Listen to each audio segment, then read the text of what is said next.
Good afternoon, everyone. I'm Ricardo. I'm a senior lecturer with the School of Built Environment, and I will be chairing this workshop and facilitate the discussion. So let me share the screen and start introducing the project. Well, the first thing that I would like to do is pay my respect to the traditional custodians of the lands where Kensington and Paddington campuses of Inestablo are built on, who are the Bedegal and Gadigal peoples. We acknowledge them as their lands, winds, and waters. We will now share and pay respect to their unique values and their continuing and enduring cultures, which deepen and enrich the life of our nation and communities. However, we just don't want to read a statement, and here I'm borrowing. We want to, from saying something, we want to commit to something and do something. Here I'm borrowing a sentence from the discussion paper Designing with Country, which was published by Government Architect New South Wales a few years ago.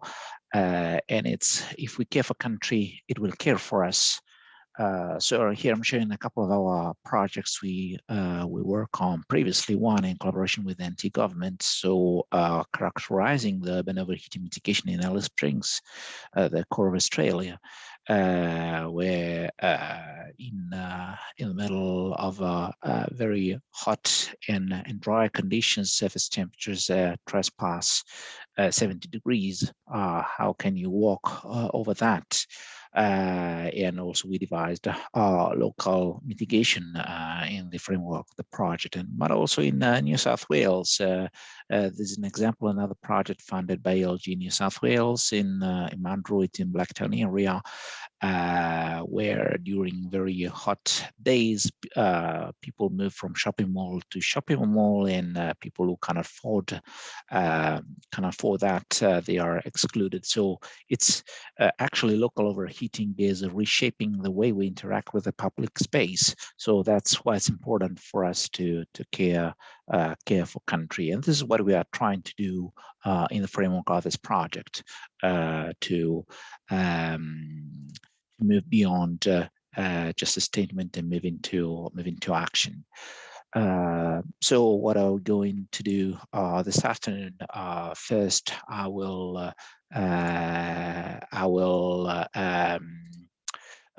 can you hear me?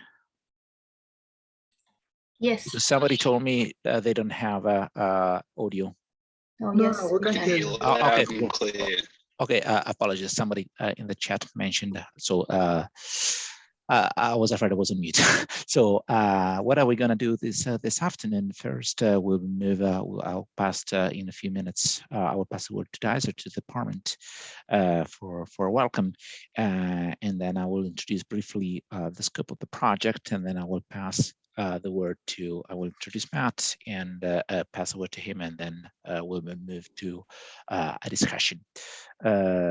So the project team from with Dizer, Stanford, Tanya, Kat, and Kavia helped us immensely throughout the project, and we thank them for funding, for believing in this project, and supporting us throughout its execution, and for with the Unestablo, the project team, the Unestablo and partner investigators. So this project was contributed by quite a lot of people: Matt, myself, Samira, Jie, Samane, Shamila, Frediti, Kai, Deolan, and Paul, and also Carlos in Adelaide, Dania in Crete, Ansar in Kolkata, Kurt in Global City Alliance, and Aristotle University of Thessaloniki, respectively. So a wide project team for a very wide project scope. And with this, I will pass the word to the department. So to Tanya, as I don't see Stanford, please. Thanks, Thank Ricardo. So my name is Tanya Kavanagh. I'm from the Commercial Buildings Policy area of the Department of Industry, Science, Energy and Resources.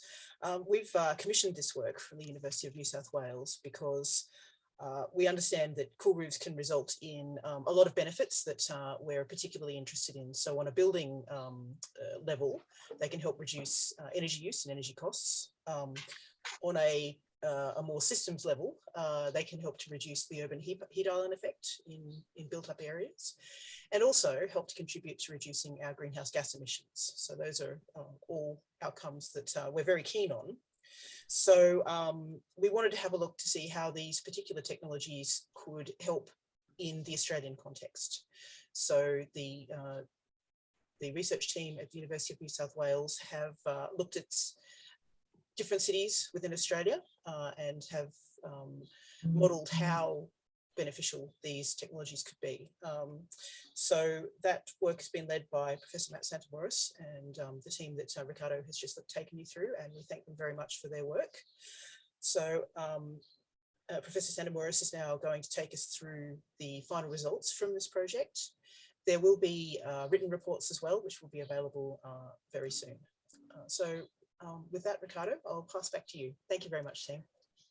Thank you very much for the introduction, Tanya. So I will continue with the agenda. So first, I will introduce briefly the project objectives. So the first task we had was to consider the technology, the status of the technology, and have a market overview, both in Australia and overseas, and then consider the performance of curves in Australian climate zones with respect to their potential for urban overheating mitigation, the potential of co-roofing to provide a cooling energy savings in both commercial and residential buildings. And Matt will introduce to you the different buildings, both pre-code and considering new construction, so fundamentally according to the deemed to satisfy provisions in NCC 2019. And then also cost-benefit analysis in a wide range of areas. Moving from there, we considered the barriers against the use of co-roofing and industry needs and perspective. So what do we need to do, and what could be some policy recommendations moving towards the revision of the National Construction Code that will be discussed for the new edition in 2025. As you know, the 2022 is tomorrow, basically. It will be released it will be used start to be used in July. This project has seen us busy for the past year, and the current situation, as I was mentioning in the NCC, is just one threshold for maximum solar absorbance of 0.45. However, one of the things we have to consider is what we can do to move forward beyond the current state of affairs in terms of technical regulation and standards. So, and with this, I introduce you to Professor Mattheos Santamouris, who's a Scientia Professor. Here at the established Scientia Professor means a distinguished professor, for those who are not familiar with the established jargon. And he is the inaugural chair, Anita Lawrence Chair in High Performance Architecture. He is a co-editor-in-chief of the journal Energy and Buildings, which is the journal on energy and buildings, unsurprisingly, and has been working in a large range of projects concerning passive cooling, and he is one of the acknowledged world experts on the topic, if not the leading one. So Matt will introduce you to the outcome of the project, considering the environmental, the energy, and financial impacts of co-roofing in Australia. Thank you. And I passed the word to Matt just final word for in terms of housekeeping. If you have questions, comments, please type your question, comment in the chat, and then after the presentation, we will discuss together. Thank you, and Matt, the floor is yours. Thank you so much, Ricardo. Just to share my screen. Sorry.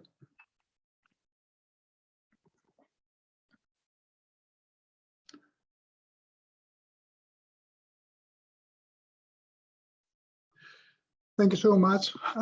Good evening, good afternoon, everyone. We have almost 110 participants from all over the world, from United States to Japan, from Korea to Australia, and from Europe to Indonesia. Thank you so much for attending this meeting. As Ricardo has explained you, we will try really to present you the main results of this study we have performed on behalf of the Department of Industry. And I will try really to, to present you really the main axis and the main conclusions of the whole work. We may say that this study had 12 different, let's say, phases. First, we needed to understand what happens in our cities in Australia. And to do that, we have performed very detailed mesoscale simulations for the 5 main cities of Australia: Sydney, Melbourne, Brisbane, Adelaide, and Perth. Then it was very important to understand which is really the main performance of cool roofs when applied in our cities. So we have performed very detailed simulations for these 5 cities. Using also mesoscale simulation. This was the second phase.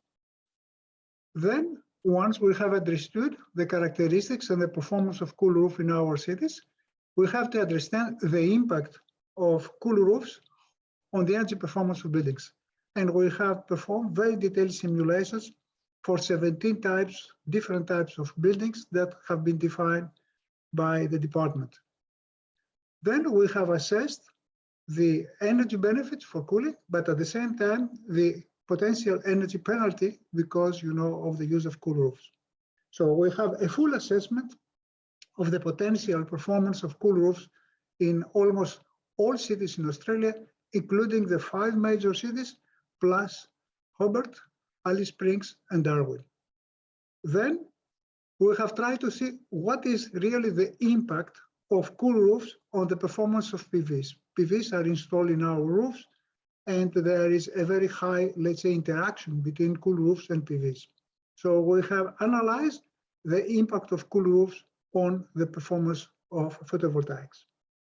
Then we have analyzed and studied the financials of, let's say, cool roofs. How much does it cost?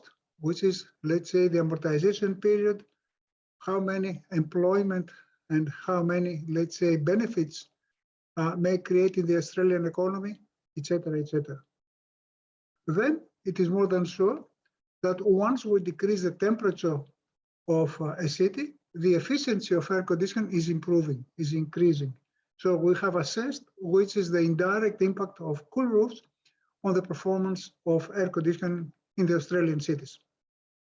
But at the same time, because of the lower temperatures in our cities, the peak electricity demand, which obliges utilities to build additional power plants, may decrease. So we have assessed which is the potential decrease of the peak electricity demand because of the use and the implementation of cool roofs in Australia. Then we have assessed the investments. What does it mean for the Australian economy, the use of cool roofs? And then we have assessed the, let's say, important benefits regarding employment. And finally, we have analyzed the potential barriers regarding the implementation of cool roofs, and we have made proposals.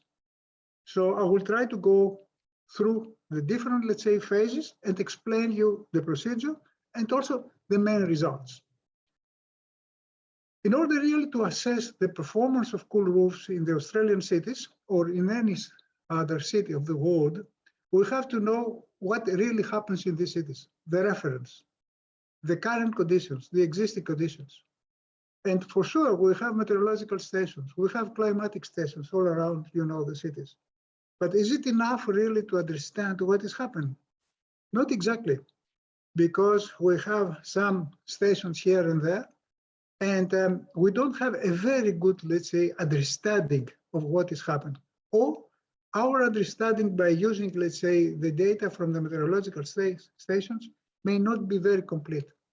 So actually science has developed some new methods, which of course is making use of the existing meteorological stations, but also can simulate with very high, let's say, accuracy, the local climate and the local conditions in a city. So by using mesoscale modeling, we have simulated for a period of 2 months, summer month, the climatic conditions in 5 cities with a resolution of 500 meters by 500 meters. So we know for the 5 cities, as you can see, for example, from this picture that is from Brisbane, with a resolution of 500 meters, a grid of 500 meters by 500 meters, all the major meteorological conditions. So these allow us to know exactly what is happening, in our cities. And then based on it, we can really understand and of course, let's say, analyze the performance of cool roof. So this was the very first, let's say, phase. And as you can see, let's say we have a very detailed analysis and a very detailed, let's say, presentation of the climate of the 5 cities during, let's say, the 2 months. So we have a full knowledge of what is happening. And as you can see, most of the Australian cities, or almost all the Australian cities, during the summer, they present an important problem of overheating. It's not really an homogeneous situation. In our cities, we have a very high, let's say, stratification of the temperature. I can say, let's say, spatial stratification, geographic stratification of the overheating. And we have simulated under average conditions, heat wave conditions, in order to understand really what happens in our cities. And if really we try to extract some conclusions, we can say that our cities, and this is not new, suffer from an important overheating, especially, let's say, during the very hot weather, and there are important differences between the cities. You can see, for example, the distribution in the 5 cities, and of course, I don't have the time to go through and analyze all of them, but also you can see in the very last, slide here, the frequency distribution of, let's say, the temperature at 2 o'clock in the afternoon during the summer period. And you can see, for example, that of course the frequency varies between, let's say, low to very high temperature, but there are very important differences between the cities. For example, the city that presents, let's say, the highest frequency or the frequency with the highest, let's say, temperature, it doesn't mean that this is the hottest city, is Perth, and followed by Brisbane and then Sydney and the other cities. So it is very important really to understand that the climate is completely different, the characteristics are different in the different cities, which means that the solution may be different and the performance may be different. So having a very good knowledge of what is happening, really we are ready to understand really the performance of the cool roofs. And you can see in this graph, for example, the frequency distribution of the temperature. And you can see, for example, that there is really very, very, very broad frequency distribution, which really gives important information about the performance of cool roof under the different, let's say, temperature conditions in the different cities. Having that, in mind, and presenting you what is happening at 2 o'clock, it is very important to understand really what is happening during the whole summer. It is important to know what is happening during the peak hour, 2 o'clock. But what is very important is to understand the integrated performance during the whole summer. And this can be well understood once really we calculate the so-called cooling degree hours, which really is the sum of the difference of the temperature in a specific hour against, let's say, a reference, which is 26, let's say, degrees. And I will show you that there are tremendous differences in our cities. For example, if we start with Sydney, in the eastern part of the city, the cooling degree hours, base 26 during the whole summer, is close to 965. While in the northern part, northern western part, Penrith, Richmond, etc., is 3,700, which is almost 4 times higher, which means, that this is a completely different climate. And this has to be taken very seriously into account once really we wish to apply, let's say, cool roofs in these areas. But this is not just the case of Sydney. The same happens, in Melbourne. In, let's say, the coolest part of the city, we have 234. Almost 5-6 times higher it is, in the hottest part of the city. The same in Brisbane, 700 something, 3,600. Similar situation also in Adelaide and also, in Perth. So given this important stratification of the climatic condition in our cities, we cannot really consider that we have a unique, let's say, climatic zone in Australia. We can consider that we have a unique climatic zone even in our cities. So different solutions, different performance is necessary for the different parts of the city. And this information is extremely important if really we wish to implement in a serious way, let's say, cool roofs in Australia. But it's not just the ambient temperature. What really defines the climate in a city and at the same time defines, let's say, thermal comfort is the surface temperature. And we have assessed the surface temperature during, let's say, these 2 months. And you can see, for example, at 2 o'clock in the afternoon, the distribution of the surface temperature in the 5 cities. It is easy to understand that there is a tremendous difference between the cities, but also there is a tremendous difference inside the cities or in the same city, which of course plays an important role on the performance of cool roofs. And once really we like to, let's say, concentrate the information at 2 o'clock in the afternoon about the surface temperature of our cities, you will see that Perth together with Brisbane are really the cities which present the highest surface temperature. And this is very important for the performance of cool roof, followed by, let's say, Sydney, Adelaide, and Melbourne. This is also a very important piece of information trying really to understand how cool roofs will operate. Once really we have a very good knowledge of the existing situation, then we move to understand what will happen if really cool roofs are applied in our cities. So we perform exactly the same exercise, but considering that all roofs in the 5 cities are really reflective. And you can see, for example, in this graph, the ambient temperature. For example, here it is in Sydney, the ambient temperature as it was before, without the cool roofs, as is going to be with the cool roofs, and the difference. And you can see that the use of the cool roofs may decrease tremendously the temperature of the city, and this is the difference. And you can understand that by using cool roofs, during, let's say, the peak temperature, we may have a decrease of, let's say, the peak ambient temperature up to 1.7, 1.8 degrees in average. Similar, for example, for Melbourne, similar for Brisbane, or Adelaide, or Perth. The information we have give us very specific, let's say, details, where really we can intervene, which areas needs really more control, which areas need different solutions. So by having this information, we can really plan how to use cool roofs in our cities. And this is very clear once we try to summarize the frequency distribution of the temperature, let's say, drop in our cities. And you can see, for example, that for the city of Perth, the expected decrease of the temperature may be as high as 2.2 degrees or as low as 0.5 degrees, or for Brisbane may be as high as 2.7 degrees or as low as 0.3 degrees, and the same for the other cities, which means that we don't have to expect the same performance in every part of the city.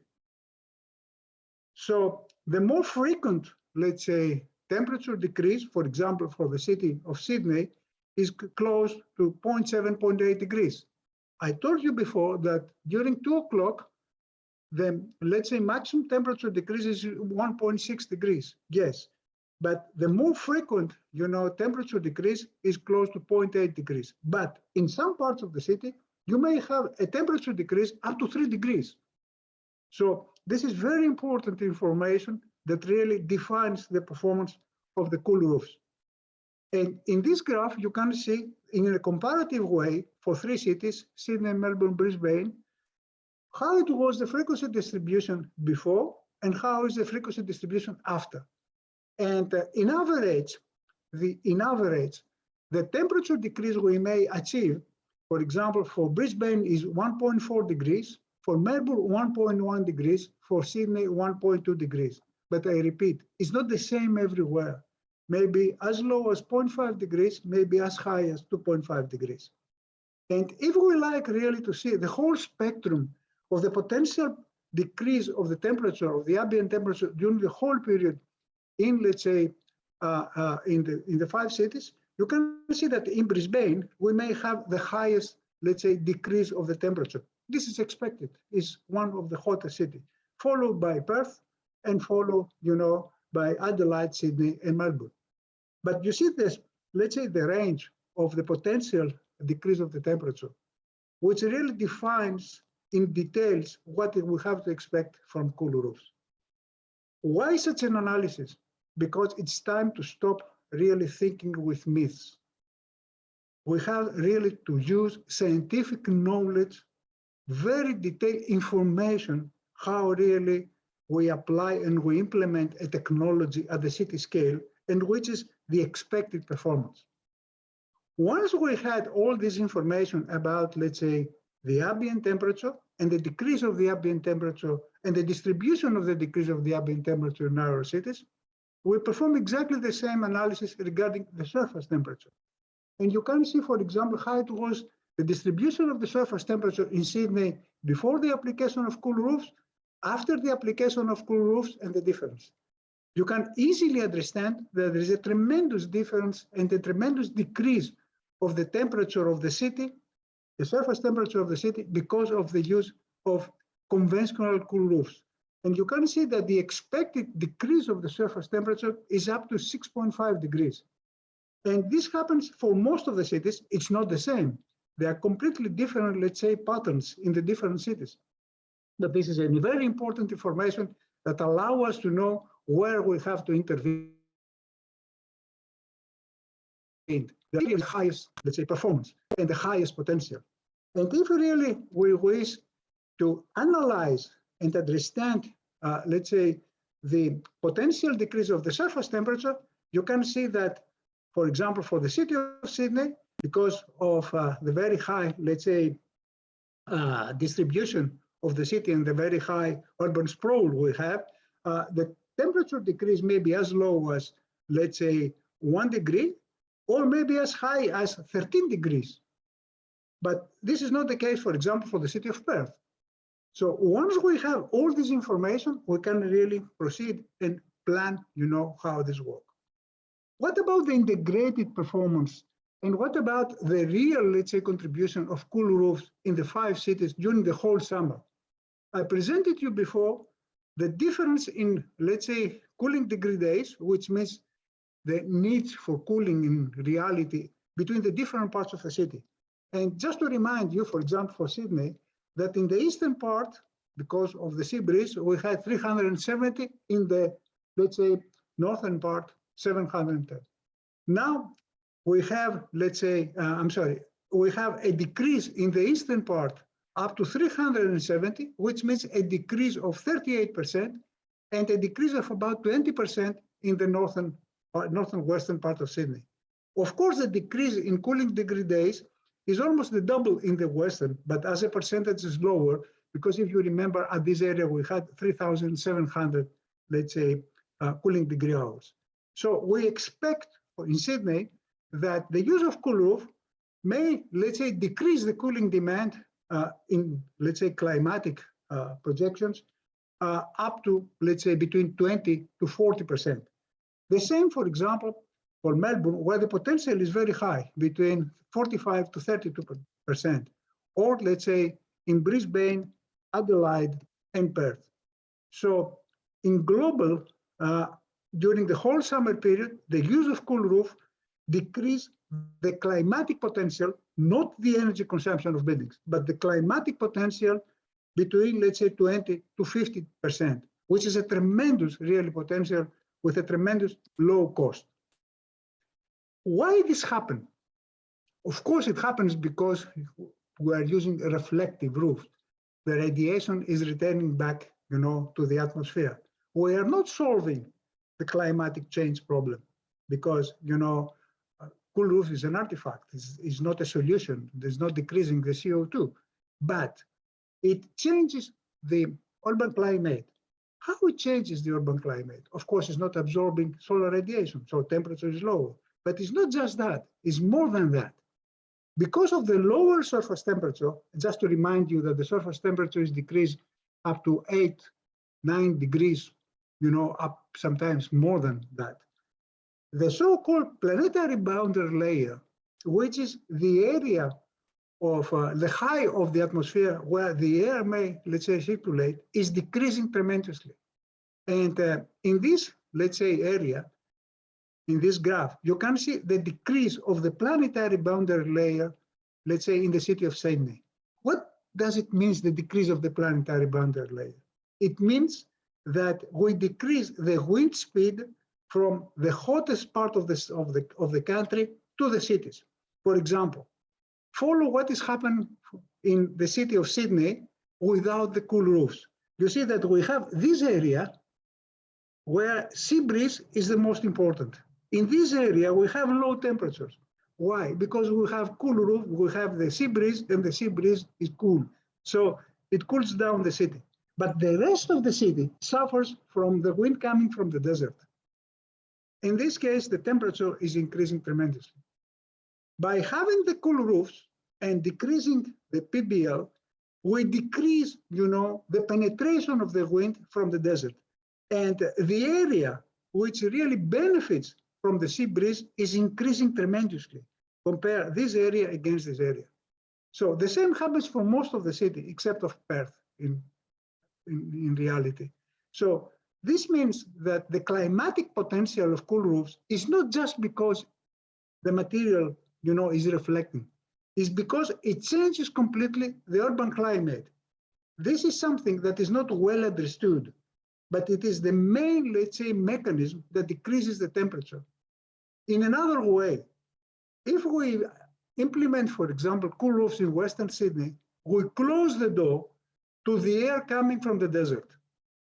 This is extremely important.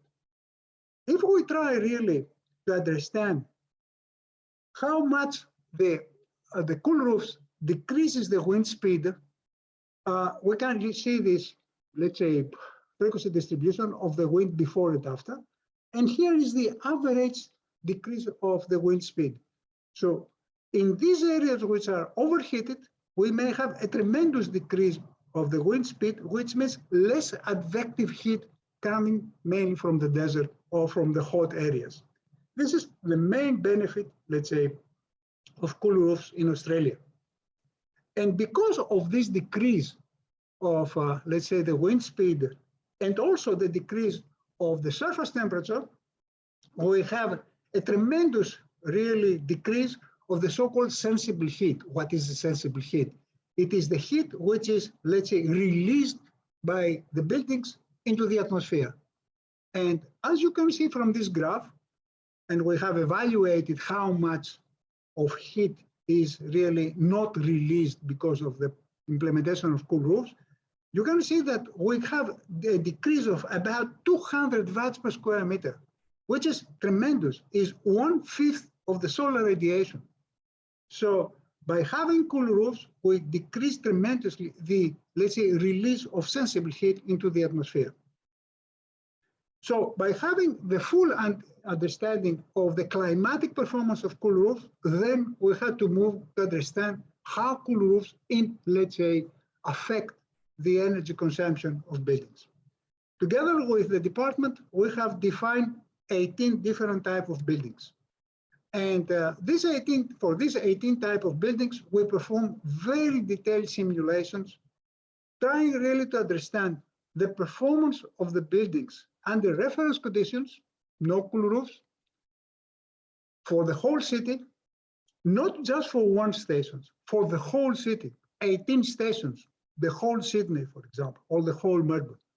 Then exactly the same, but by using cool roofs only at the building scale.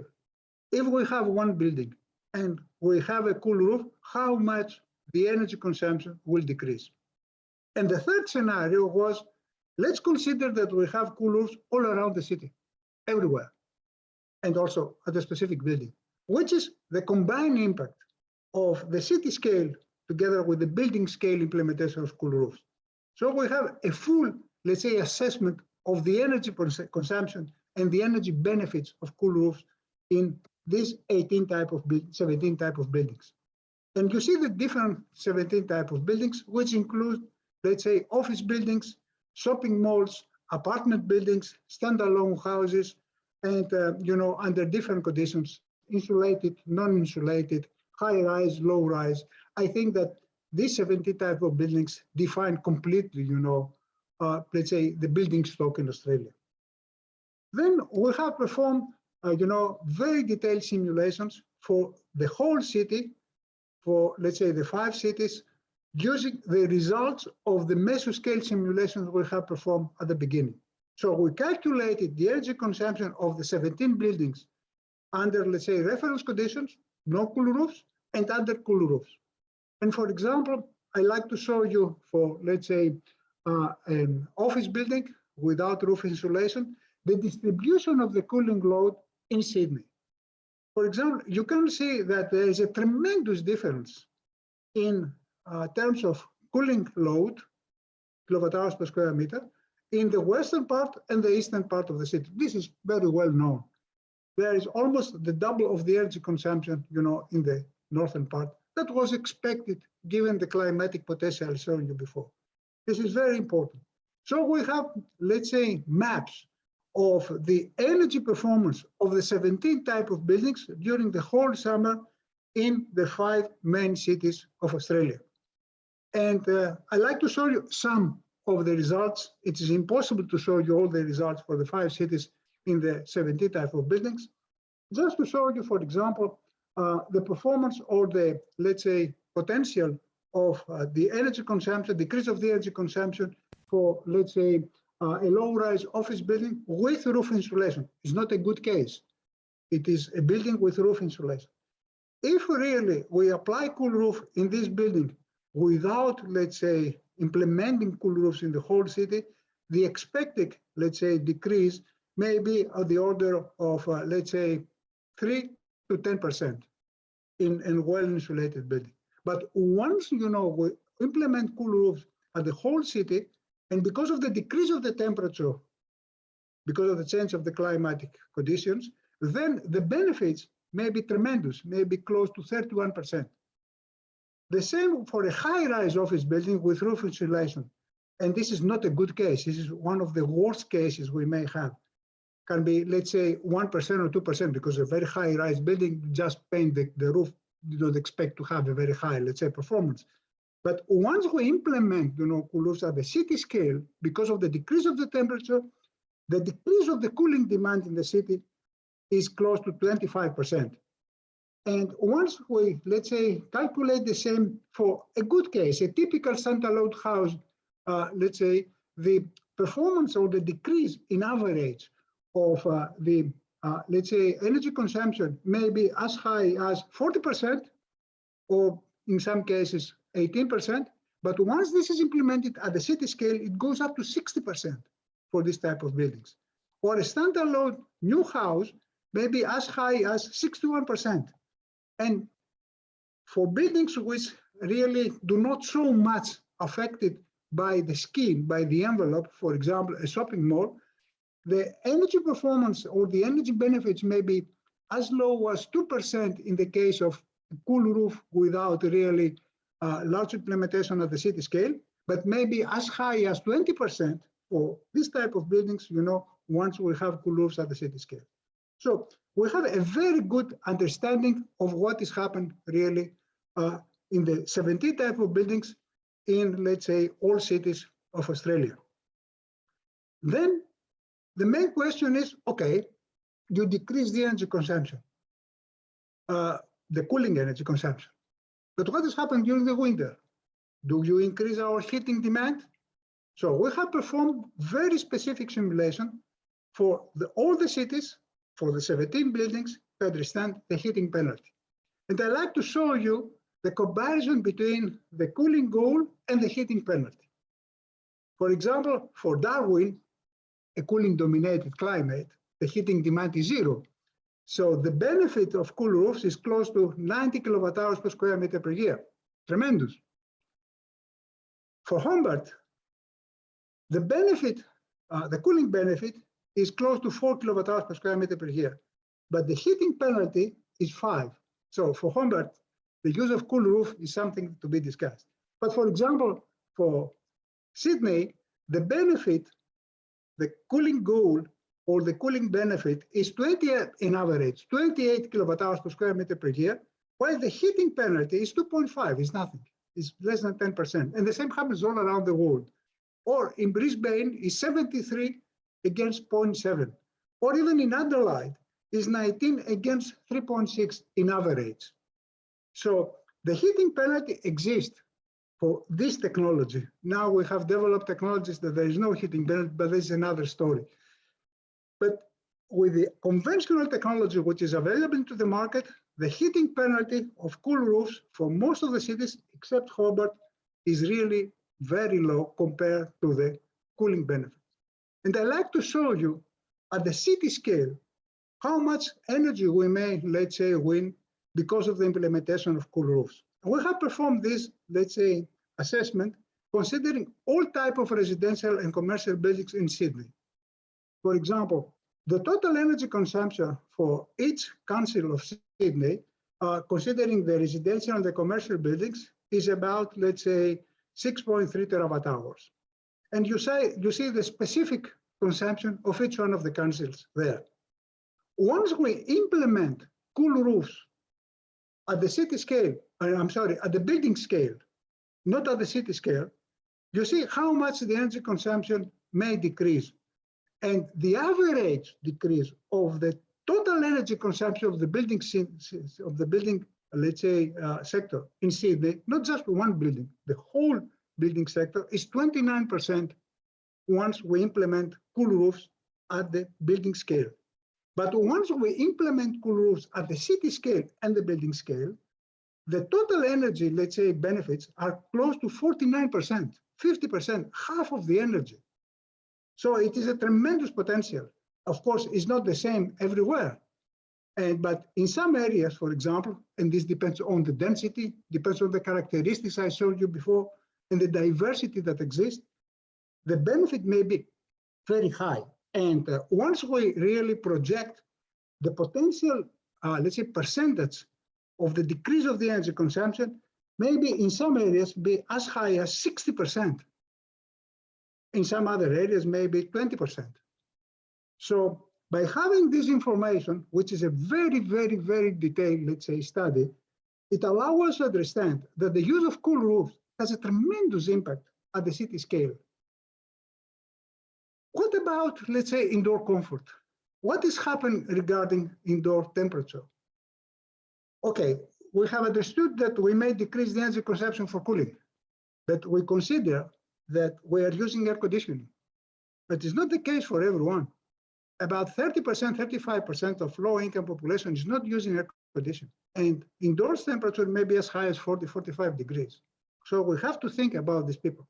So we have performed a very detailed study to understand how cool roofs decrease, let's say, the indoor consumption, the indoor temperature, and improve comfort in our buildings.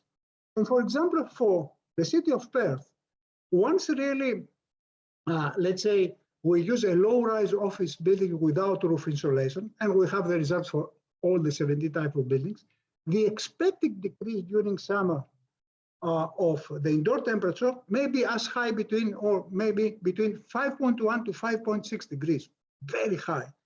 Once cool roofs are implemented at the city scale, this may be as high as 6.2 degrees. For the city of Adelaide, the decrease of the indoor temperature for this type of buildings without roof insulation may be between 5.6 to 8.4 degrees. But once this is implemented at the city scale, may be as high as 10 degrees, a tremendous decrease. So we may save lives. The same for Melbourne, about 10 degrees that may increase up to 10.4 degrees. And Brisbane and Sydney. So you can understand that cool roofs do not only decrease the energy consumption of the building sector, but provide comfort indoors, and especially for low-income population, especially for buildings without insulation, especially for buildings that they don't have the resources to use air conditioning, and especially with the new prices of electricity or the prices of energy. This is very important. So in reality, cool roofs may really help a lot to provide comfort and health to low-income population and to all those that they don't have the luxury really to have an air conditioning. But what is happening during the winter period? Cool roofs decrease the temperature also during the winter period? And how much decreases? What is the penalty? So we have calculated for the whole, let's say, winter period, for the whole year, the potential decrease of the temperature, which is a heating penalty, let's say during the winter. And we have seen that the maximum decrease, there is a decrease of the indoor temperature, but the maximum decrease is close to 2.53 degrees. But when? During the period that the temperature is very high. So in this case, it does matter, because if the outdoor temperature is 24, 25 degrees, you don't need any heating during the winter. So the real penalty or indoor temperature penalty of, let's say, the cool roof is not really significant. And this is very clear once we calculate the overheating period or the overheating hours, for the different type of buildings, once really for the whole summer, once we summarize the results. For example, the overheating hours during, let's say, the 2 months of the summer season in the city may be as high as 6.4 or 600, let's say, hours, 600 hours of overheating. Once we are using in average cool roofs, this decreases by 519. And once we are using cool roofs at the city scale, this goes down to 773. So it's not only, the energy impact, it is the comfort impact, which is extremely important. So we have a very good assessment of the energy performance, and we have shown that the potential for energy, but also for comfort, in Australia is tremendous. What has happened about photovoltaics? There's a lot of questions, especially my industrial friends, they are asking all the time, if I have a cool roof and photovoltaics, what is the benefit? So we have performed a whole analysis. I'd like to show you some of the results. Once we have a cool roof, together with photovoltaics, we increase the performance of the photovoltaics between 0.7 and 1.3%, which is very high given the efficiency of the photovoltaics. And once we decrease the temperature of the surface of the roofs by 1 degree, the efficiency of the photovoltaics is increasing between 0.2% to 0.9%, which is also very high. So it's a win-win for the photovoltaics. It's a win-win because by using, let's say, cool roofs, we decrease the efficiency, we decrease the temperature in our cities, but at the same time, we improve the efficiency of the photovoltaics, and we amortize a little bit, the overheating created by the photovoltaics. The other important issue, it has to do with the peak electricity demand. Because of the overheating and the very high temperatures in specific parts of the city, the overheated one I showed you before, there is a tremendous increase of the peak electricity demand. And you see, for example, the relation between the electricity demand in Sydney and temperature. For example, you see that once we have, let's say, high temperatures, above 35 degrees, we need really a tremendous, let's say, potential, a tremendous demand for cooling or for electricity, which is almost 2 times higher than during the winter period, which means that during this period, the utilities, they have to, let's say, use power plants which are not implemented, which are not used during the whole year, which increases the cost of the electricity. And this is the main reason that really the cost of the electricity is increasing in Australia, the peak electricity demand. What happens if really cool roofs are implemented? For sure, we decrease the cooling demand. For sure, we decrease, this graph and becomes a little bit more flat. Is it the same everywhere? No. We have performed a very clear analysis for all the cities of Australia. And the decrease of the peak electricity demand in the different cities may be as high as 40 or 55, let's say, percent in Brisbane and Sydney under the temperature of 30 degrees or 30%. But, in some other cities, for example, Brisbane, maybe as 15%. Do you know what does it mean? 20-25% less power plants. It's a tremendous potential. And if you try to summarize the potential decrease of the peak electricity demand in the different cities and for the different buildings, you will see, for example, that in some cases, maybe as low as 2%, for example, for, let's say, big shopping malls, or maybe as high as 40%, for residential areas. So the use of cool roof is not only decreasing the energy consumption during the whole summer, it's not only providing comfort, but it decreases also the need for additional power plants, decreases the emissions, and decreases the cost of the electricity. But it's not just that. We know that the lower ambient temperature, the higher the performance of the air conditioners. How much really the performance of air conditioning is improving or is increasing because of the cool roofs? We perform a very specific, let's say, analysis for all the cities, for, let's say, 5 different types of air conditioners, residential, commercial, different types, for, let's say, all different parts of the cities. And I like just to summarize a little bit.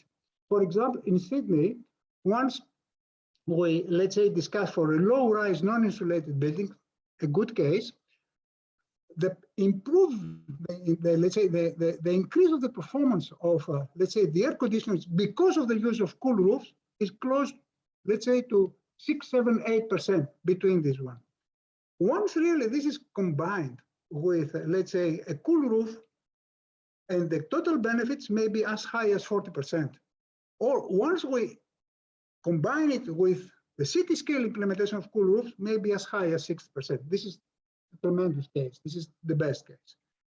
In some other cases, for example, in Adelaide, a new shopping mall, the potential increase of the efficiency of the air conditioning may be as high as 20%. For this type of buildings, the efficiency of the, let's say, air conditioning is increasing a lot. But the potential of cool roofs for shopping mall is low, 1%.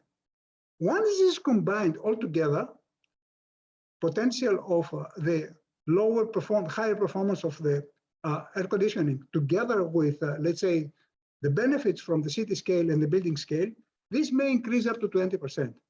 So it's not only the direct impact of cool roofs, it is also the indirect that improves the efficiency of our, let's say, air conditioners and decreases the energy consumption.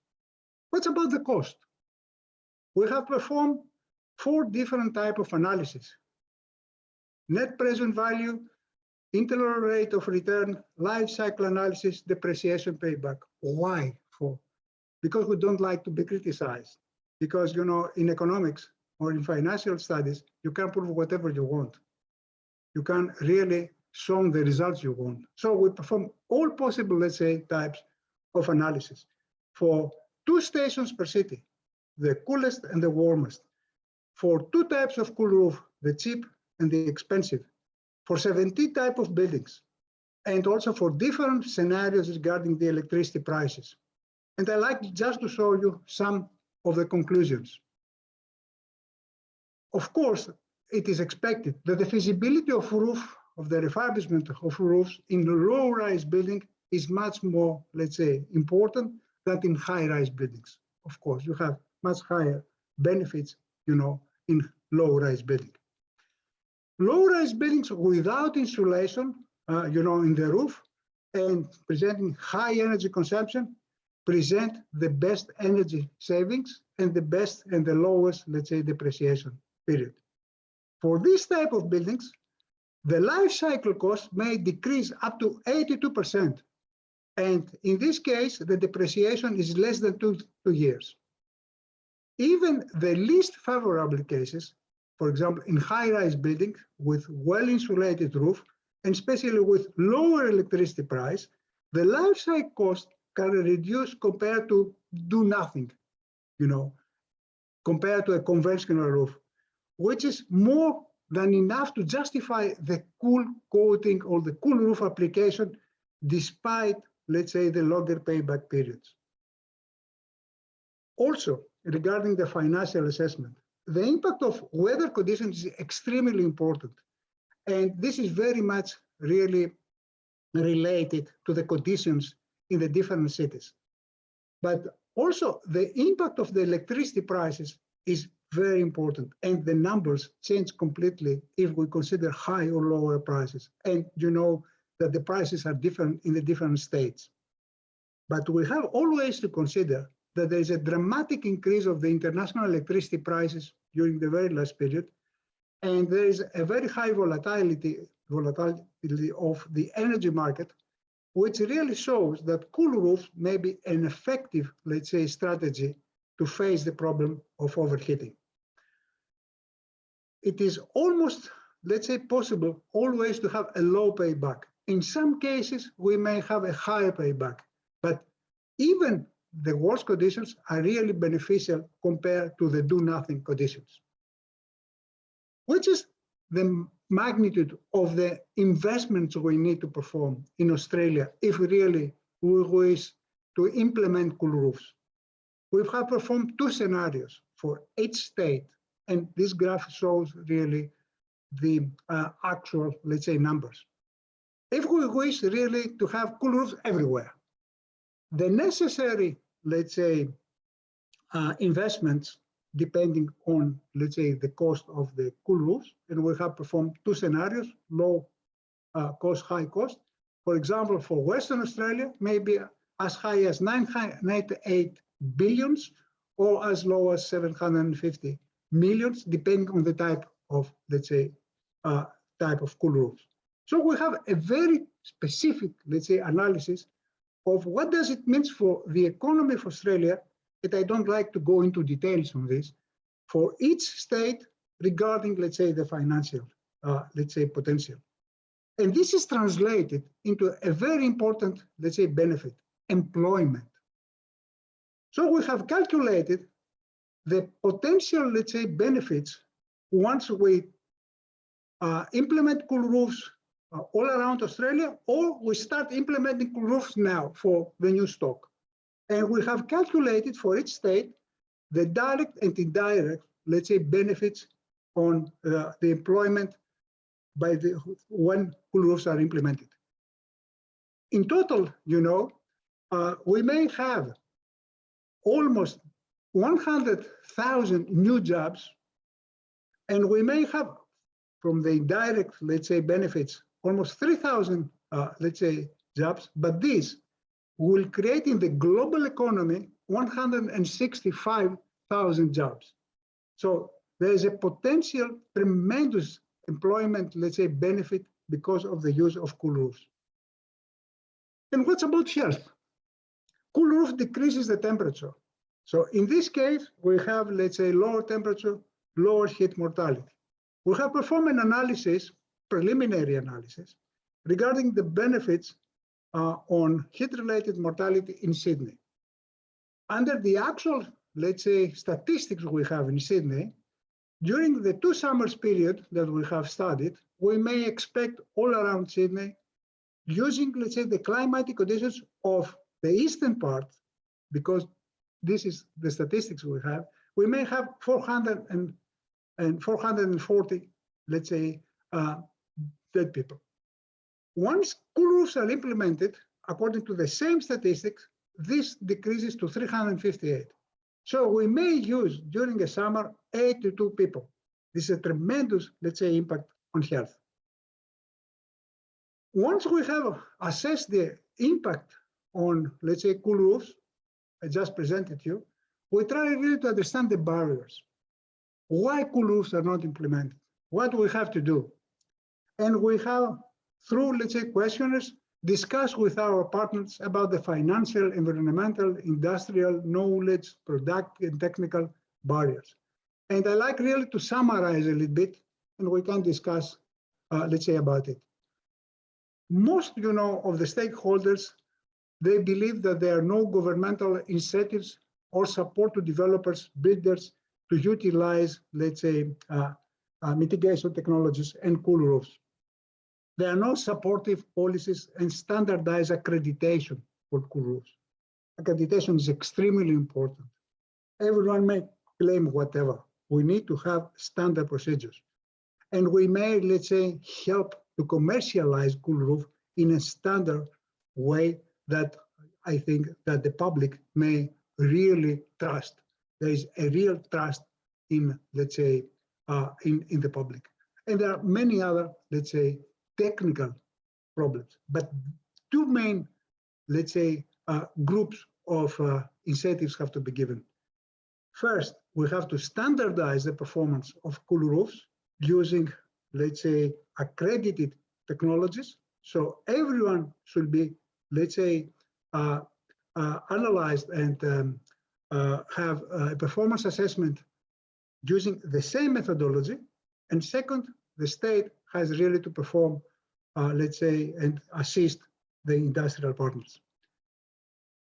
And based on this analysis, that unfortunately I don't have the time to go more in details, we have performed and we have given some recommendations. So we propose to use the solar reflectance index instead of the solar absorbers. This is very important. Also, we propose to add a performance requirement on mitigation of urban overheating in section G of an entire new section. Third, to limit the SRI for all buildings, including residentials. And also to apply also to retrofits. Also, limits cannot be set back or lowered by local governments. 6, we have to use different SRIs for pitch and slope roofs. 7, we need to have an explicit indication of standard testing calculation methods. The same standard method, the same calculation method for everyone. Also, we have to develop standard test methods and calculation procedures, part of, let's say, a standard methodology in Australia. Same methodology, same accreditation methodology.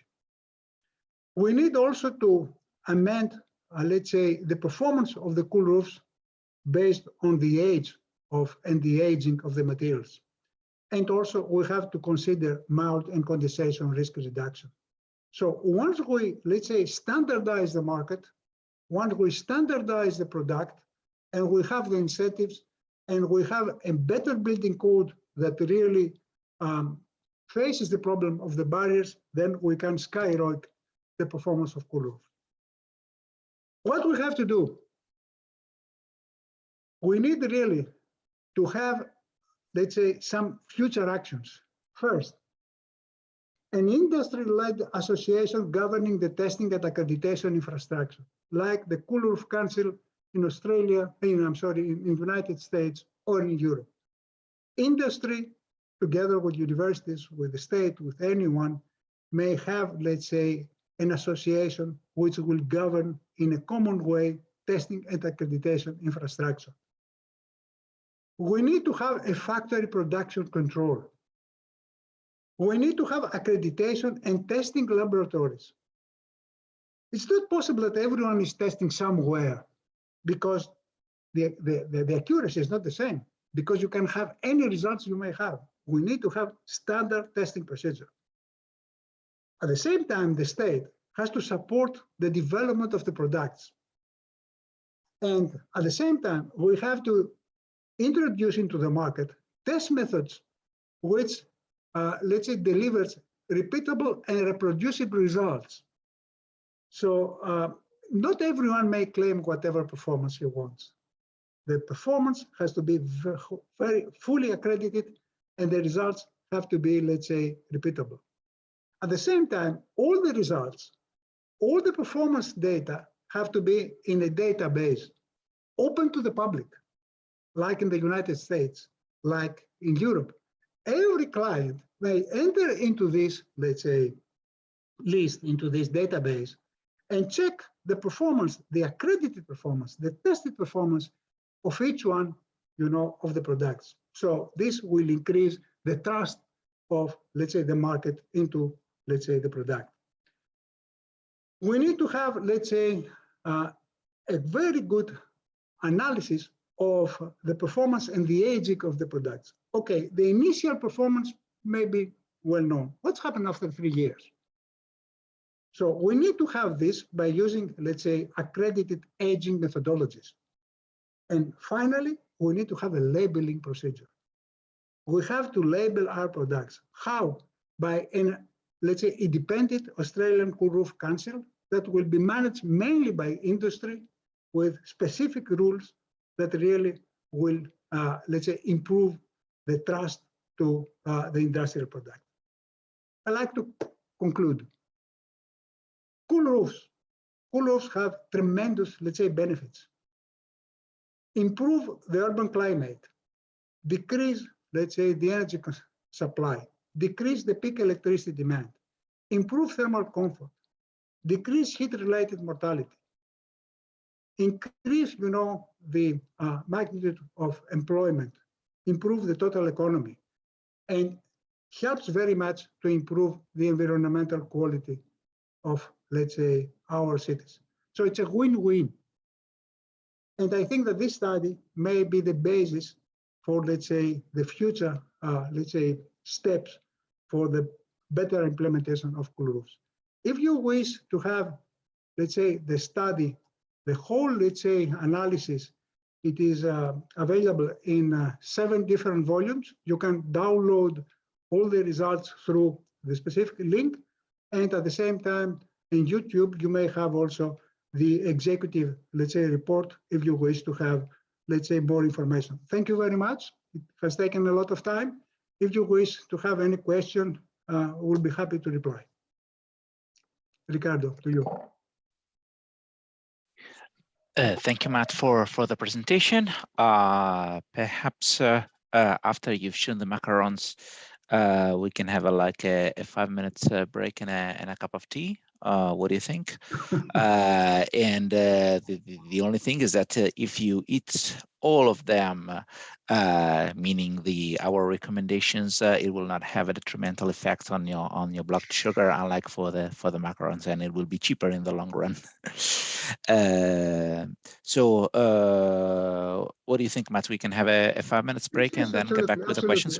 Will give us the time really to read the different, let's say, questions. Yeah, and then if you have any question in the meantime, you can type it in the chat, and we'll see back in 5 minutes.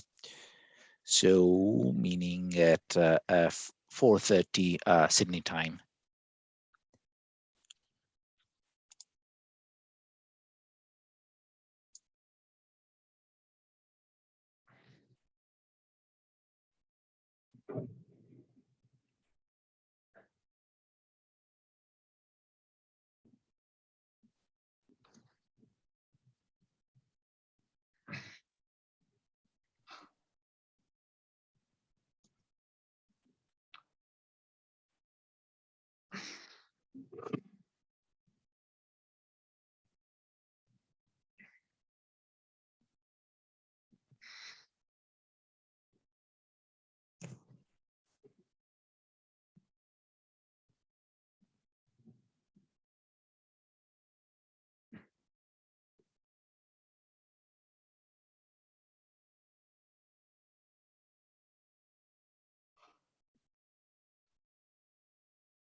Okay, shall we start, Ricardo?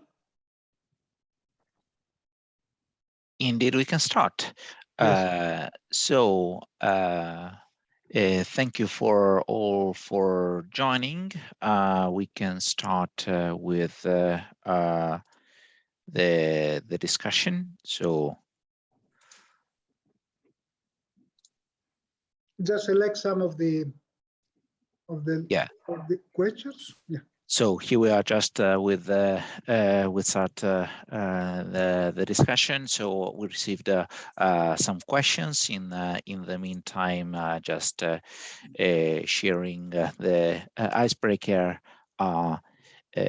survey. So we have people from any field, from manufacturing to sales to design and construction, and of course local and federal government and researchers and no profits.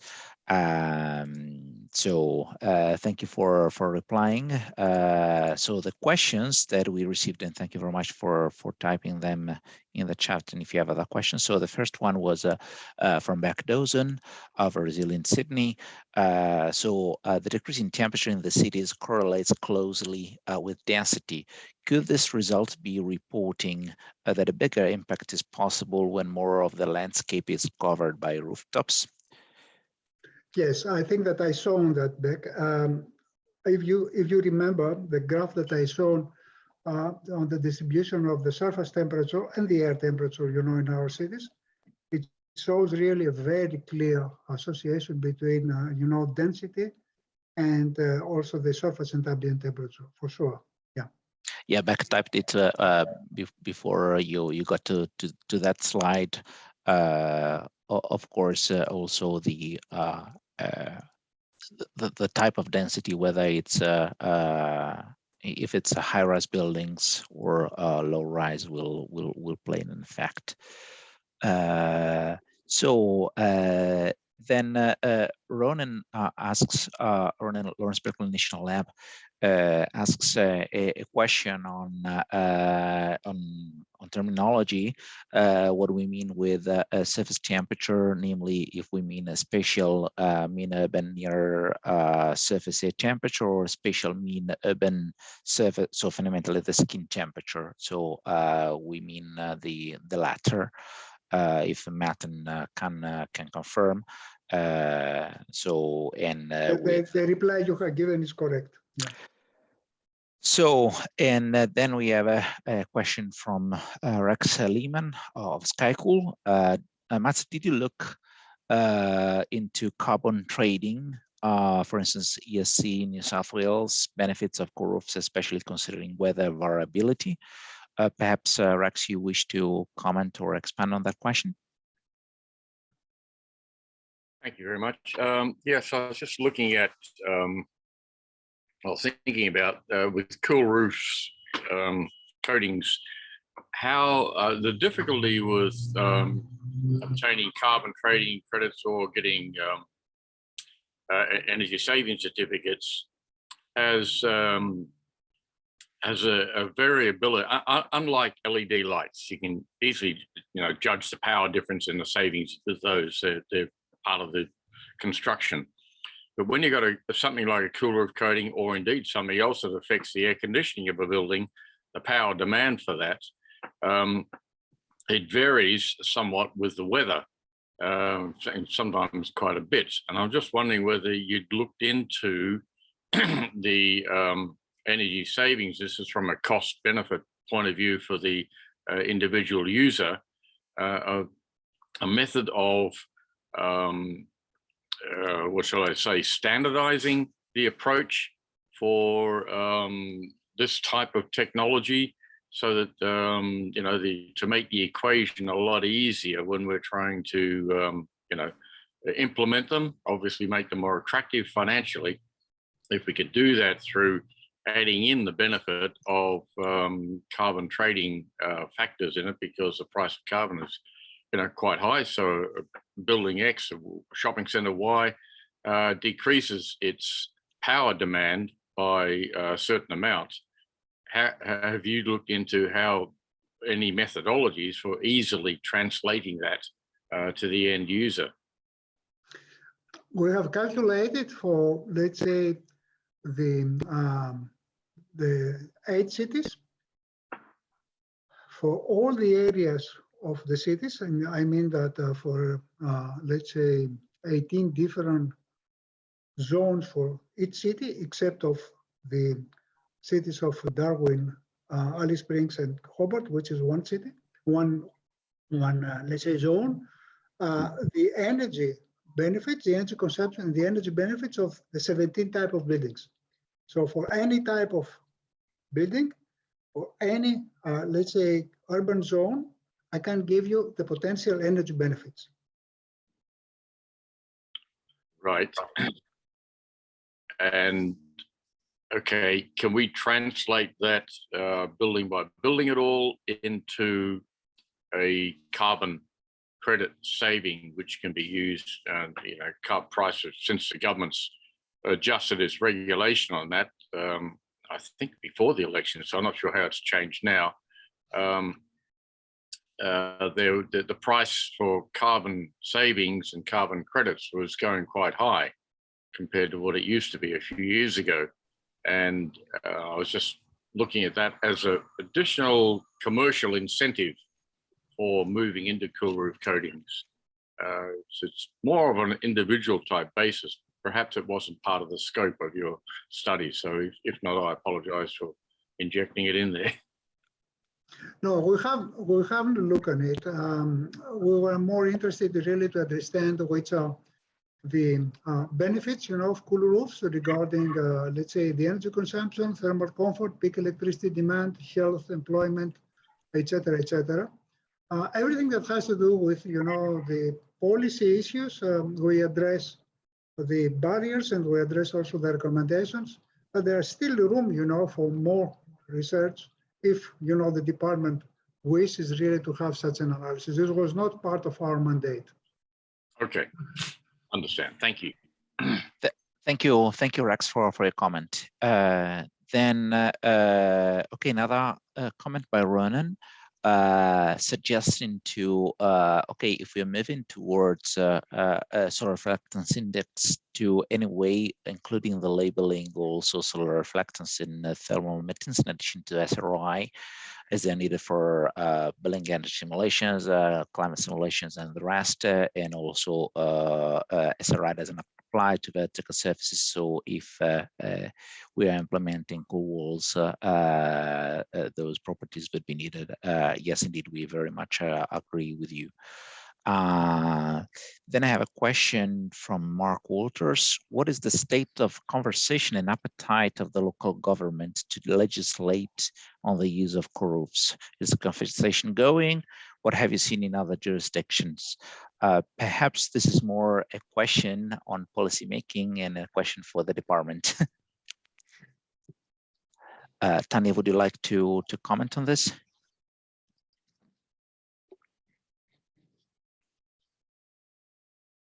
I think that's probably a little bit further down the track. We're not quite at that point yet. So the aim for us from this research is just to get a better understanding of the benefits that could be accrued from these systems.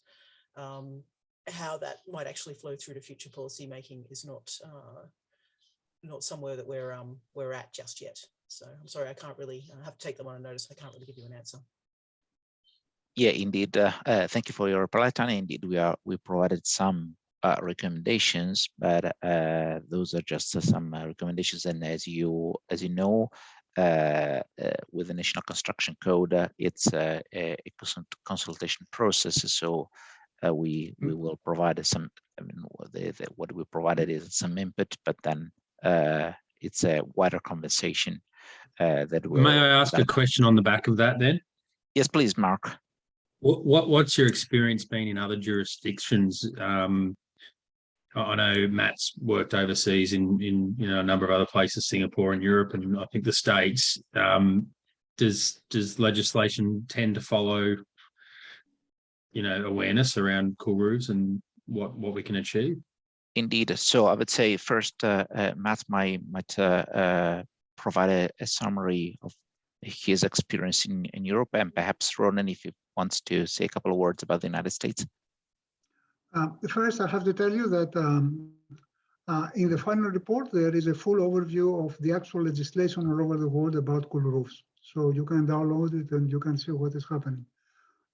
It's not the same everywhere, In some parts of the world, for example, in California, the use of cool roof is almost mandatory. In some parts of southern, let's say Europe, it's highly recommended or it's mandatory for some type of buildings. In Japan also, it is very highly recommended. In Singapore, not for the time being. Depends on the climatic conditions and also, on the overall policy in different areas. But I think that more and more, especially in the United States and in Europe and Japan, there are, let's say, some legal and financial incentives and also legislative incentives to implement cool roofs all over the world. Thank you. Ronan, since you're here and you join us, perhaps you would like to say a word about the state of cool roofs in the United States. And thank you for joining us. Has no microphone. Okay. Anyway, in our report, you can see the state of affairs of cool roofs overseas, and a summary includes what happened in the United States, and that part was provided by Kurt Schickman at the time. Executive Director of Global Cool Cities Alliance, and he worked extensively with the Cool Funding Council and Ronan and the guys at the Lawrence Berkeley National Lab. So I have a question now from Rebecca Peacock, Ciro Paramara. And Matthew mentioned an indoor environmental penalty for a Sydney building for 26 degrees outdoor temperature. What is the penalty during a typical winter stay? So this gives the chance to clarify something about the simulations, how they were performed in terms of heating penalty and penalty in terms of indoor temperatures. Yeah, hi Rebecca. During, when outdoor temperature is, let's say, like today, 14, 15 degrees, they use, let's say, cool roofs in a non-insulated, low-rise building. Let's say maybe close to 1 degree. You may have a temperature decrease up to 1 degree, which is the maximum you may have. But under, temperature close to 17, 18 degrees, the maximum, let's say, decrease of the indoor temperature may be of the order of magnitude of 0.2, 0.3 degrees. As I shown before, the total, let's say, benefit of cool roofs in this kind of buildings may be, let's say, 10 times, 15 times higher than the heating penalty. There is a heating penalty, a small heating penalty, with the new technologies of cool roofs, which really considers the winter performance and changes the reflectivity at the same time and the emissivity. There is no heating penalty, there is heating benefit. Όχι, ακούω, περίμενε. Ένα-δύο. Kostas, do you speak? Sorry, γιατί σ' ακούω.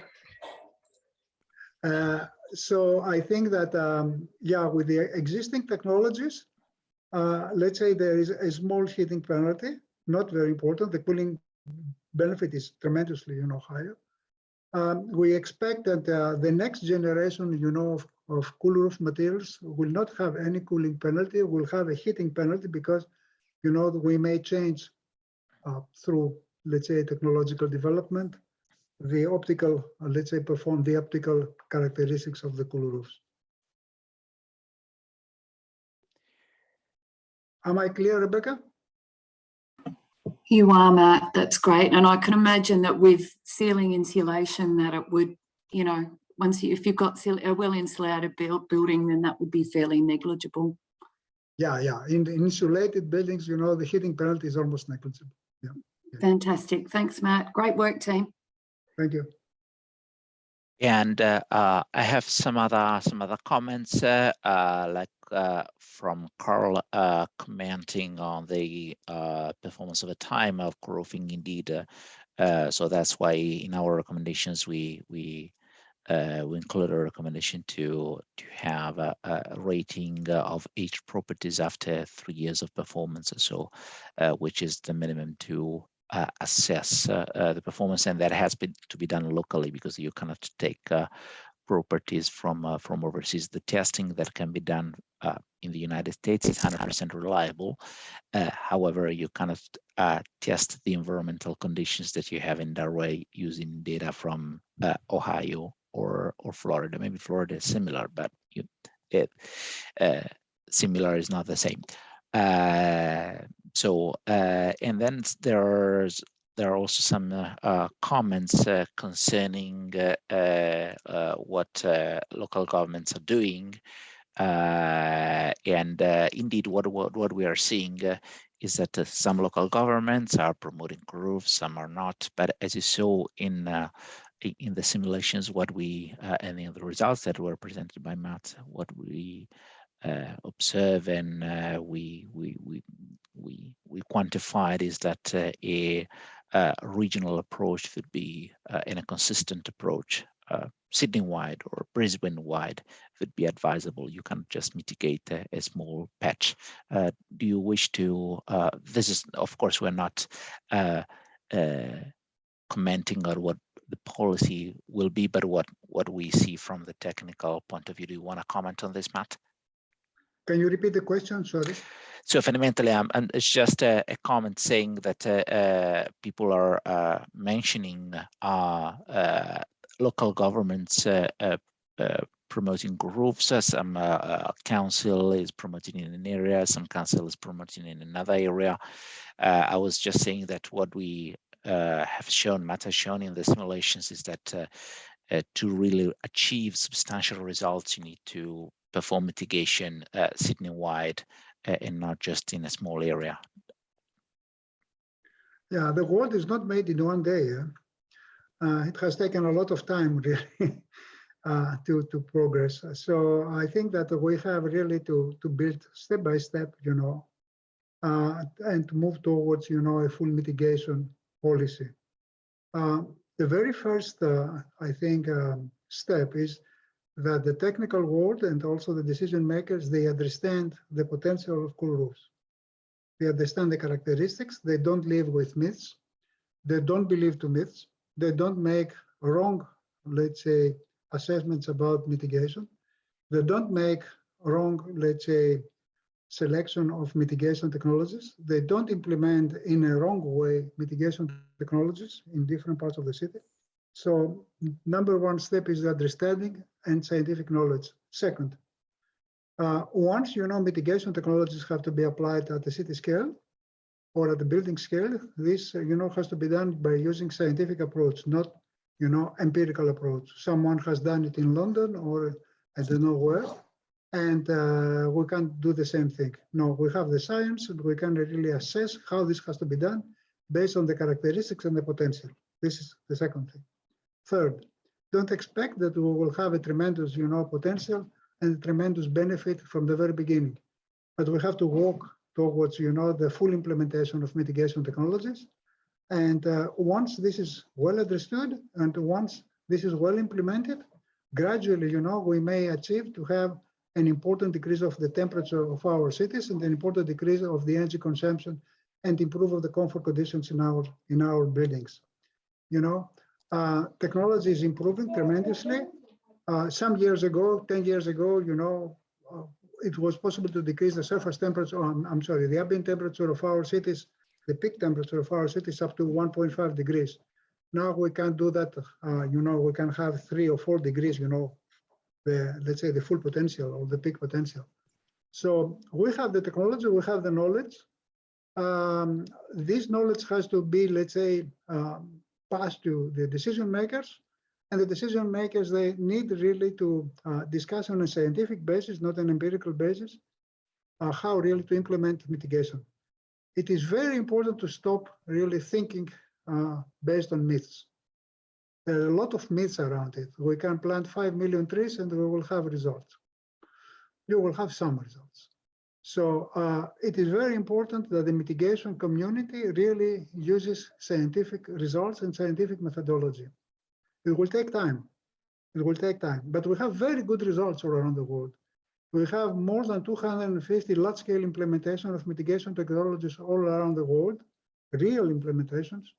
We have, let's say, experimental results that shows that during the peak, temperatures may decrease up to 2.5, 3 degrees now.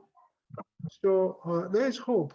Yeah, there is hope. But in order really to do that, we need to have serious scientific, let's say, approaches. And we need really to have a political consistency. And we need to have demonstration. We have to convince people. People has to trust the market, and then we can move.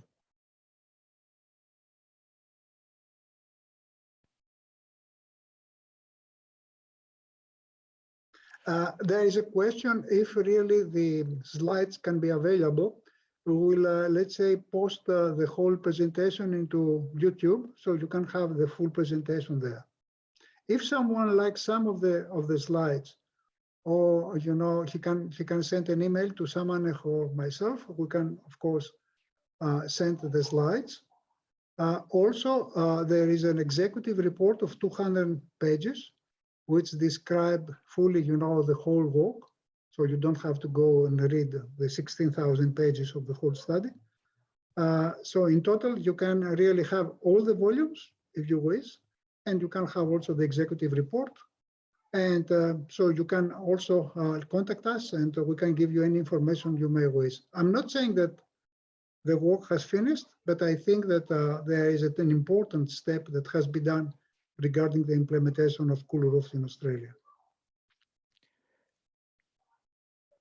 And there were some further comments by Crampton about the fact that some councils see some negative effects of co-roofing in terms of, on aesthetics, because they feel that there's too much of backscattering or glare issues.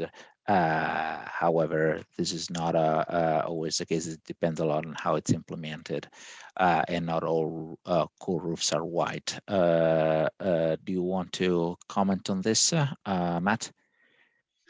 Yes, this is, this is a very well-known issue. First of all, if you have such an issue, you don't need to have, you don't need to create a problem of glare. We may have the proper products that do not create any problem of glare and decrease the temperature. Cool roofs are not always white.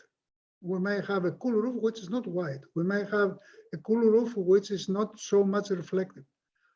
So actually we have the products that really may solve this problem. But I like to think in another way. So all those that really they complained about glare, okay, maybe an issue. Why they don't complain about the tremendous heat which is radiated by dark surfaces? Why they don't complain about, let's say, the tremendous increase of the temperature in our cities, the very high increase of the energy consumption, the tremendous penalty that we really put to the low-income population? Why they don't really discuss about the very important infrared radiation which is emitted by, let's say, the dark roofs and goes to the neighbors? So every solution, every technical solution has a problem or is associated with some problems. But the cool roofs present so many advantages compared to the disadvantages that really it's a win-win situation. We work really and we improve the performance of the cool roofs and the reflective materials. The super cool materials that are developed now may present up to 15-20 degrees lower surface temperature than the ambient one. Last summer, when we tested the super cool materials that we developed in UNSW in Alice Springs, the ambient temperature was about, let's say, 40 degrees, and the surface temperature of the materials was about, let's say, 26 degrees, 15 degrees below the ambient temperature. It's a natural conditioner. So this technology, mitigation, is not solving the, let's say, climatic change, but helps a lot, So if we don't implement these mitigation technologies together with other, let's say, techniques, greenery, evaporation, etc., in a scientific way in our cities, the temperature by 2050 in most of the Australian cities, as shown by simulations performed by the state, by CSIRO, by many independent, institutions, may be as high as 50 degrees. Many studies have shown that in northwestern Sydney, by 2050, we may have more than 20 days above 50 degrees. So if we don't plan our future, if there is no vision, the problem will be tremendous. The cost of mitigation and adaptation will be 15, 20 times higher than the cost of the proactive, let's say, solutions we may adopt now. So it's a very critical period. It's not only cool roofs. Cool roof is one of the mitigation technologies. There are many other, let's say, mitigation, but we have really to think seriously about the climatic future of our cities. Then there's another comment by Graham concerning the fact that currently in the National Construction Code, okay, there's a deemed to satisfy provision, but then it is possible, especially for large commercial buildings, to go for a performance solution, and which therefore circumvents that provision for roofing. And in that case, people are just performing simulations with the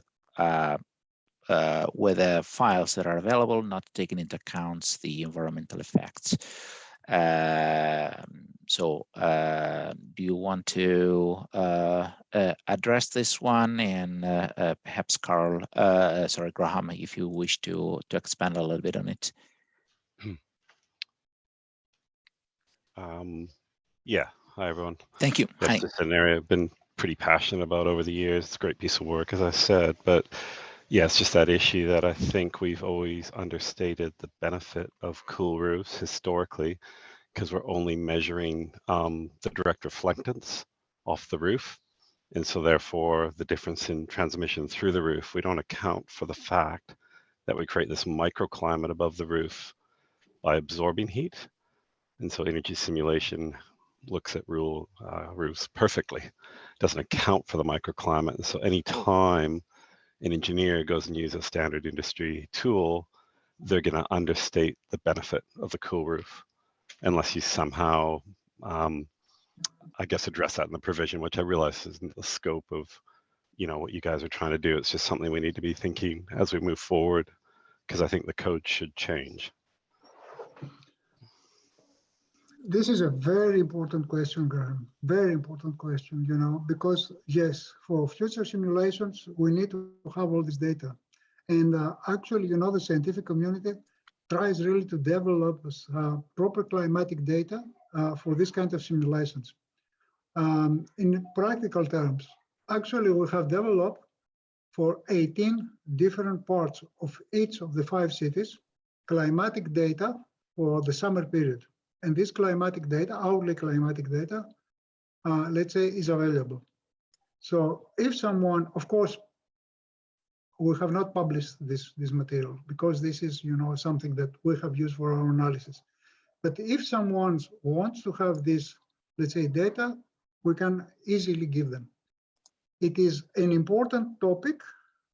One of the next, I think, discussions we may have with the department is to develop proper climatic data, let's say, for the different parts of the cities, taking into account, you know, the mitigation technologies and the improvement of the microclimate.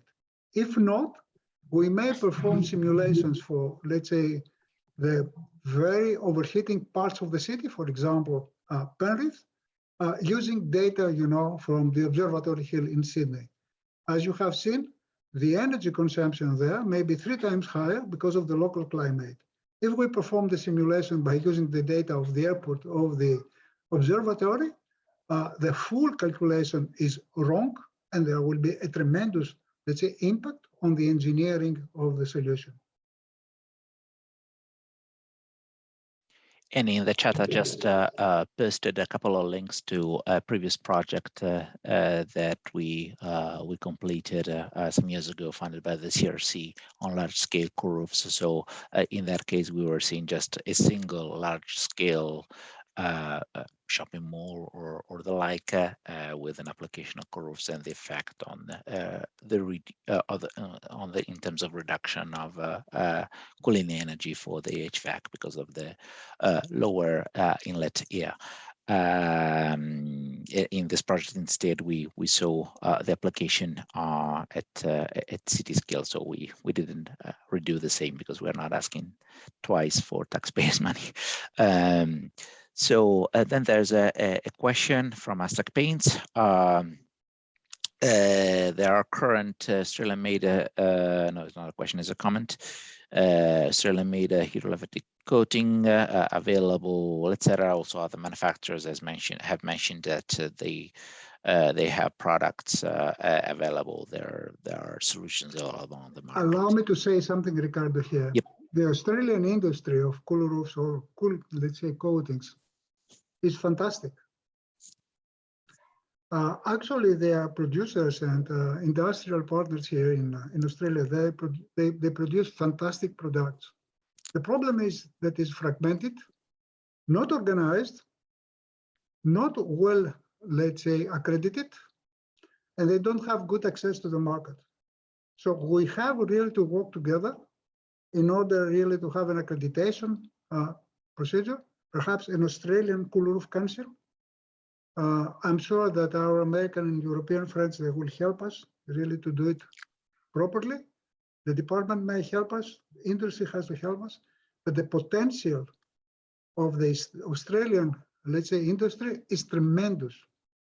And it's not only the Australian market, it is the market of the Pacific, market in China, Japan, everywhere in the world. So there's a tremendous, let's say, potential, and it's a win-win because the implementation of these technologies may offer tremendous financial benefits, but also climatic and energy benefits for Australia.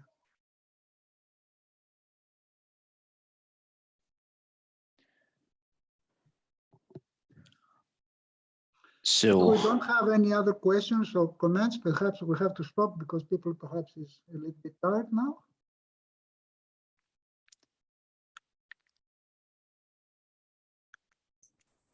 Matt, Peter Galanis from Aztec Paints speaking. Don't know if you can hear me. Yes, yes, we can, Peter. Yeah, just following on your comments in respect of the standardization and testing requirements that are, I think, absolutely necessary. I concur with your comments. I find that in Australia, as compared to our exposure overseas, the standards and the appetite in that particular market are significantly more than what they are here in Australia. And I believe that the reason that they are is the codes, the building codes over there, they seem to be very conscious of the benefits that heat reflective coatings provide the construction industry. And one of the important things that I find is that they always come back and look at the test results and other independent testing that the coatings have. And by doing so, confidence essentially increases exponentially. Our company, what we did here in Australia is we actually had the coatings and our SRI values code mark certified, because that was the only avenue in the last, say, 8 years that we've had code mark, that we were able to actually get some independent type flavour and accreditation associated with the values that we were that we had tested. And what that essentially does is that provides confidence to the market and architects and certifiers and designers, so that when they basically have a substantiated solar reflectance index or TSR value associated with the coating, they can very confidently then place it into the various energy efficiency simulation packages to then determine the performance solution under the various Section J requirements. And by doing so, that actually provides a significant benefit, not only in the initial cost savings of the construction, but also in the ongoing performance that the heat reflective coatings brings to the to our market. So I actually am a very strong proponent to actually establish the global testing criteria for the Australian market, so that then we can actually lift the profile of the heat reflective coatings and then allow the users to know that they have got a reliable testing measurement of the product that they will be implementing to the market. I think this is absolutely crucial. I fully agree, Peter. Thank you very much for this comment. We are very positive to proceed, you know, as UNSW, together with all the industrial partners. From the preliminary discussions we had with all the industrial partners, everyone is very interested really to participate in, let's say, a common accreditation method.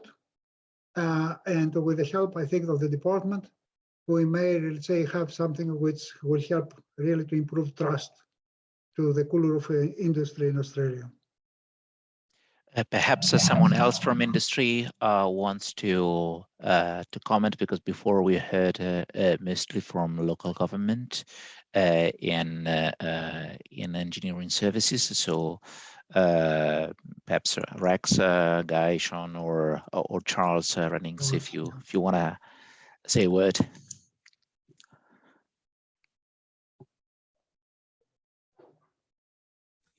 Yeah, it's something that comes up quite a lot when we first communicate whether it be clients through the initial construction aspect, whether it's an older building and they're wanting to try and get that exact factor of what they're going to get from putting these membranes onto the roof, and we can work and grab whatever values that we can from these people and then try and extrapolate that out. But without having those hard facts, it's really tough to get that trust seems to be the biggest word from those clients back the other way, just to have an understanding that what we are telling them is ratified using these, whether it is a code mark or whether it is a new conformity coming from other, so whether it's Europe, whether it's US, things like that. So if we can get some actual guidelines or standards to come through, it'll make it a lot easier to break that sort of threshold. Thank you. Yeah.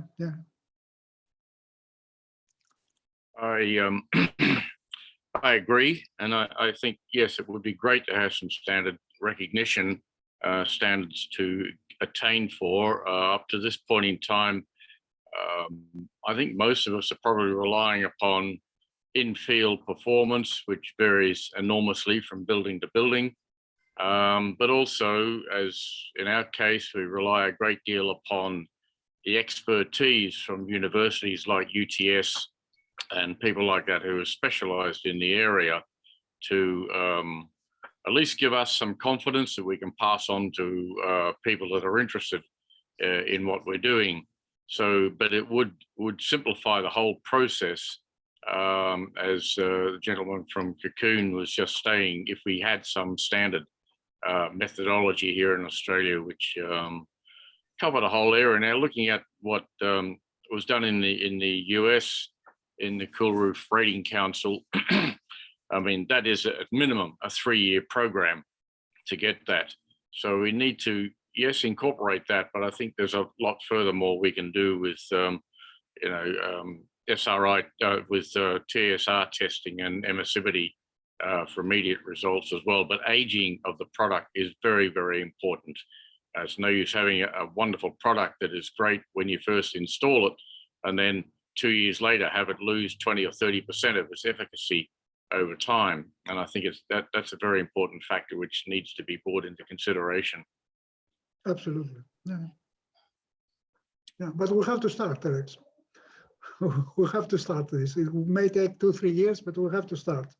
Yeah, Indeed, Matt. I totally agree. Got to start somewhere.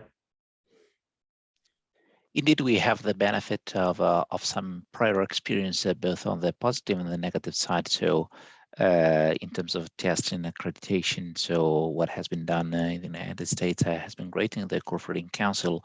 Also, we can learn from some negative experience in Europe, in other fields, not in the roofing fields, where they implemented some test methods that were very bureaucratic.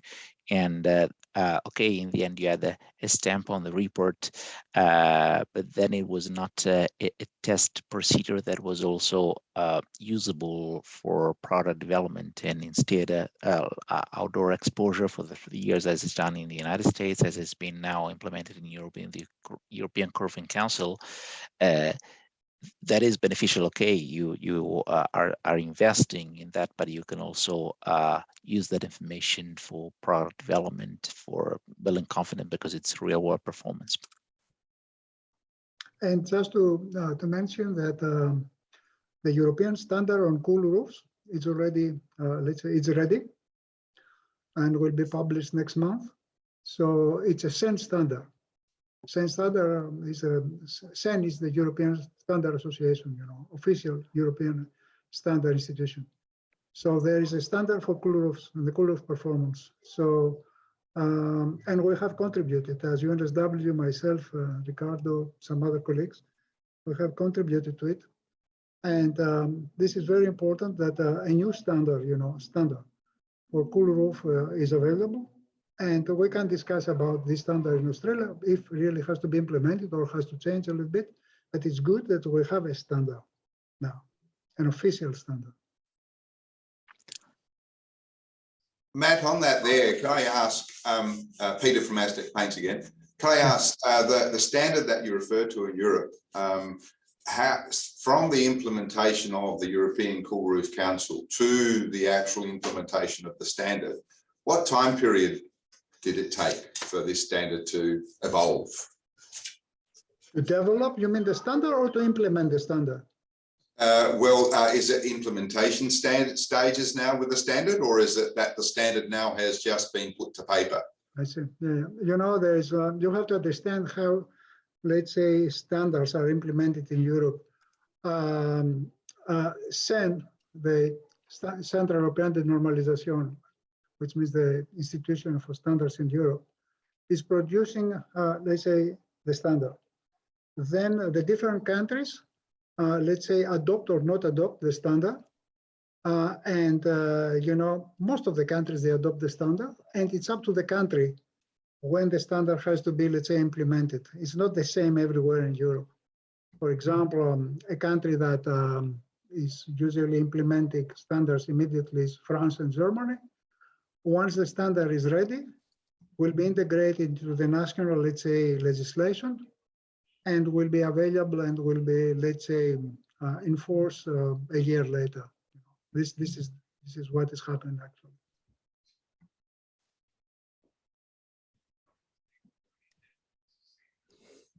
Yeah, thank you very much for that.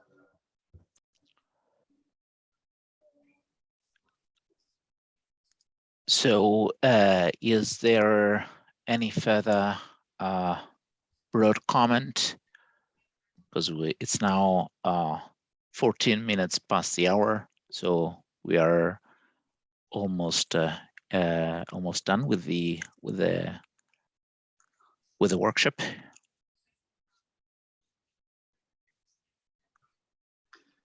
If not, I wish really to thank first the department for, let's say, this opportunity to perform the study. Thank you very much, Tanya. Thank you very much, Stanford. We really appreciate it. We try our best really to have a good standard, a good study. Second, I think that I have to, let's say, express my sincere thanks to my colleagues in UNSW and all the other collaborators that they work with us. Thank you very much. Also, thank you very much. I like to thank all the Australian industry that has participated in this study and has contributed tremendously to develop, you know, these results. And also like to thank all the international, let's say, friends that they attended the workshops from all over the world. And they contributed also with their experience.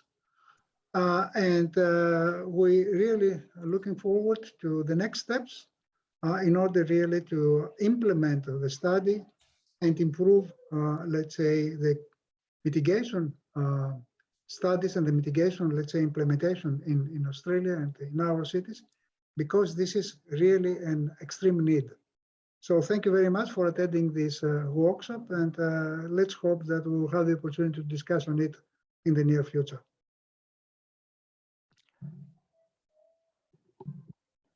Thank you very much, and thank you for joining us today. We hope to see you soon on other occasions, and we'll send you the link to the final report. Thanks again.